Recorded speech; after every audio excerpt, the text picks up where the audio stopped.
রাজনীতি তো হইলো শাহজাহানকে বন্দুক করে ৩ ভাইকে হত্যা করে সম্রাট আকবর সম্রাট হয়। এই সম্রাট আওরঙ্গজেব সম্রাট, এর নাম হলো রাজনীতি। জামাতেরও একজন যায়, আবার ওই যে কি পার্টি, বাসুর পার্টি কোনটা এটা, এনসিপি, তারাও যায়। এখন আর কি জোট করবো? এখন তো আওয়ামী লীগ নাই। এখন জামাতের নেতৃত্বে একটা জোট হবে আর বিএনপির নেতৃত্বে একটা জোট হবে, এটা মানুষ মনে করে। আবার মাঝে মধ্যে যখন দেখা যায় যে ইউনূস সাহেবের সাথে ফখরুল ইসলাম আলমগীরও যায় আমেরিকাতে, আবার জামাতেরও একজন যায়, আবার ওই যে কি পার্টি, বাসুর পার্টি কোনটা এটা, এনসিপি, তারাও যায়। মানে বা এইগুলা এই দেশের রাজনীতি দেখার জন্য চোখটা যে কেড়ে ওখানে আছে বুঝি না। কেন বিএনপি যায় ওখানে, কি খাইবার লাগে, কি করবার লাগে বুঝি না। ওই যে কই না যে ভুল যদি বেশি না করে, আমার ধারণা মানুষ মনে করে এটা একটা ভুল। এটা আমাকে বহু মানুষে বলছে, ইউনূস সাহেবের সাথে যে ফখরুল ইসলাম আলমগীর হলো এত বড় দলের একটা মহাসচিব, এত বড় দলের, কই জামাত তো তারা মিট যাইতেছে না, বা জামাতের তো মহাসচিব কি নাম, গোলাম পড়ুয়ার বোধহয় নাম, উনি তো যাচ্ছেন না। তারা ফাটাইতেছে তাদের একটা ভাইস প্রেসিডেন্ট, আমাদেরও তো ৫-৫০টা ভাইস প্রেসিডেন্ট আছে, একজনে ফাটাই দিত। এখানে মহাসচিব যাইতে হবে কেন? প্রোটোকলটা দেখছেন নি আপনি? চাউলে ডাইলে এক দর, তেলে গিয়ে এক দর। হ্যাঁ, এটা প্রোটোকল না? যাবে কেন? আমার করলে তো যেতাম না। আমি তো সবসময় বলি কথাটা। আমি আমার এক বন্ধুরে বলছি, যে বন্ধু আমার খুব প্রিয় বন্ধু, সারা জীবন ছাত্র রাজনীতি আমার প্রিয় বন্ধু, খুব নাম করা, নাম করলে চেনে, এক নামে সবাই চেনে। ২ মাস ৩ মাস কথা হয় না, কালকে না পরশু ফোন করছে। আমি বলছি আপনি তো হারায় গেছে, কমু না, বন্ধুর নামটা বুঝে ফেলবেন, হারায় গেছে। হ্যাঁ, আপনার নাকি সাল লাগে ইউনূস সাহেব, সারের জন্য কি রাজনীতি ছেড়ে দেওয়া যাবে? রাজনীতি তো হইলো শাহজাহানকে বন্দুক করে ৩ ভাইকে হত্যা করে সম্রাট আকবর সম্রাট হয়। এই সম্রাট আওরঙ্গজেব সম্রাট, এর নাম হলো রাজনীতি। আপনি খালি সারের জন্য সব রাজনীতি ছেড়ে দিলেন। এমন একজনের সামনে গিয়া বয়ে থাকেন, আমি তো দেখি ও পাওয়ার উপরে পাও তুললে বসে থাকে, যে আপনার কর্মী ছিল, ওর নাম হলো আলী রিয়াজ। আপনি গিয়া ওর সামনে বসে থাকেন কেমনে? আমি তো জীবনও যেতাম না এখানে। আর এই রাজনীতিকে এতই করতে হবে যে আলী রিয়াজের কাছে গিয়ে আমার রাজনীতি করতে হবে? হ্যাঁ, এত নিচে নামবে কেন রাজনীতি? পলিটিশিয়ান হলো বাংলাদেশে সমস্ত পৃথিবীতে শ্রেষ্ঠ, তারাই রাষ্ট্র চালায়, এরপরে হলো সব।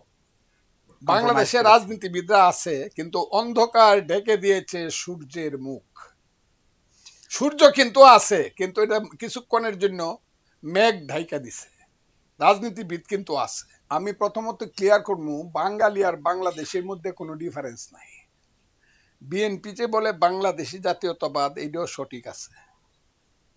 আবার আমি যে বলি বাঙালি জাতীয়তাবাদ, এটা সঠিক আছে। আবার আমি বাংলাদেশি জাতীয়তাবাদেও বিশ্বাসী। আমার কথাটা বুঝেন কেন? আমি যে বাঙালি জাতীয়তাবাদের কথা বলি, এটা হলো অরিজিন, এটা নিয়ে যুদ্ধ করছি।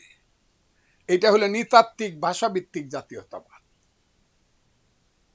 মায়ের পেট থেকে জন্ম হয়েছিল, এটা মা করে একটা চিৎকার দেয়, এইটা হলো বাঙালি জাতীয়তাবাদ। আর রাষ্ট্র যখন হয়, বাঙালির বাইরেও আছে, চাকমা আছে, মারমা আছে, গারো আছে, হিলি আছে, সবাইকে অ্যাডজাস্ট করার জন্য একটা রাষ্ট্রীয় জাতীয়তাবাদ হয়।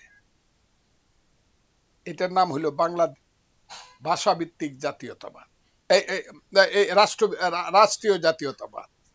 এটাও পৃথিবীতে আমেরিকা আছে, অল আর আমেরিকানস, কারণ এদের কোনো নৃতাত্ত্বিক জাতীয়তাবাদের লোক নাই। কিন্তু ব্রিটেনে আছে নৃতাত্ত্বিক জাতীয়তাবাদ। আপনারা শুধু একটু, আপনারা তো জানেনই, তারপর বললেন ব্রিটেনে আছে নৃতাত্ত্বিক, আমরা তো এটা গ্রেট ব্রিটেন বলি, বা এটাকে যুক্তরাজ্য বলি, কিন্তু যুক্তরাজ্যের ভিতরে কিন্তু নৃতাত্ত্বিক জাতিসত্তা কেউ কাউকে ছাড়ে না। কি, যারা ইংল্যান্ডের লোক, যারা ইংল্যান্ডের, এরা বলে আমরা ব্রিটিশ। স্কটল্যান্ডের লোক যারা, এরা বলে আমরা স্কটিশ। জীবনেও বলবে না, এরা স্বাধীন হয়ে যেত জায়গা বুট করিয়া। আবার আয়ারল্যান্ডের লোক যারা, এরা কি বলে? আইরিশ। এই যে পাকিস্তান, তো পাকিস্তান পাকিস্তান করে, বেলুচরা বলে আমরা পাঠান, আমরা তোর সাথে না। সিন্ধিরা বলে আমরা সিন্ধি, পাঞ্জাবিরা বলে আমরা পাঞ্জাবি, এটা জাতিসত্তা।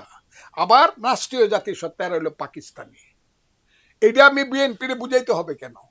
ভারতে তো ৩২টা জাতিসত্তা আছে, কিন্তু এরা নিজেদেরকে ভারতীয় বলে। কি, ভারতে দক্ষিণে যান, তামিল, তেলেগু, কানাড়ি, কি মিছা কইতেছি, মারাঠি, গুজরাটি, হ্যাঁ, মারোয়ারি, তারপরে শিখ, তারপরে বিহারি, বাঙালি, অহমিয়া, ত্রিপুরা, কথাটা হাসা কইছি না মিছা কইছি? এরপরে এরা বলতেছে এটা হইলো তাদের নৃতাত্ত্বিক জাতীয়তাবাদ, যেটা নিয়ে এখন মমতা ব্যানার্জি স্লোগান দেওয়া শুরু করছে। কি স্লোগান দেয় মমতা ব্যানার্জি এখন? যে জীবনে সারুম না, জয় বাংলা স্লোগান দেব, দেয় না মমতা ব্যানার্জি?